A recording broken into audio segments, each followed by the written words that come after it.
Historic flash flooding on Tuesday evening left 4 dead in Chattanooga and East Ridge. It also left many roads, including Interstate 24, underwater. News 12's Nick Hill has shown that flooding is leaving a lot of questions, both about infrastructure and the next steps of recovery. Nick?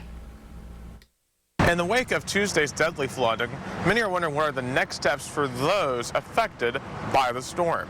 Additionally, questions are being raised about whether or not the construction here on Interstate 24 contributed to the dramatic scenes that we saw along this stretch of highway. The water didn't have nowhere to go.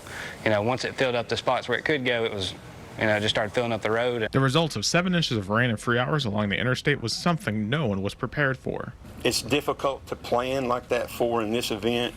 Who would think that you could run a boat down 24 and then not be on a trailer? We would never have that in our wildest dreams. We didn't have it. Even in our mapping, we haven't come across that one yet. In a statement to News 12, TDOT says that the drainage systems in the construction zone worked as intended and that it did not exaggerate the flooding. However, some officials wonder if that needs to be relooked at, as both mayors say they have been speaking with state officials about the flooding. We're told that the I-24, the portions that are being expanded currently, are being built to 50-year flood capacity. Again, this was a flash flood, not a traditional flood, so we want to get our definitions correct. But I do think it's an opportunity for us to talk about infrastructure and to revisit, particularly given the state's massive investment in this corridor. Chattanooga Mayor Tim Kelly says that the city has been using an AI program to better predict stormwater runoff, but it would likely be years before the city saw results from those efforts. The definition of a 10-year or a 50-year flood event is probably going to change or should change. That's based on an anticipated level of rainfall,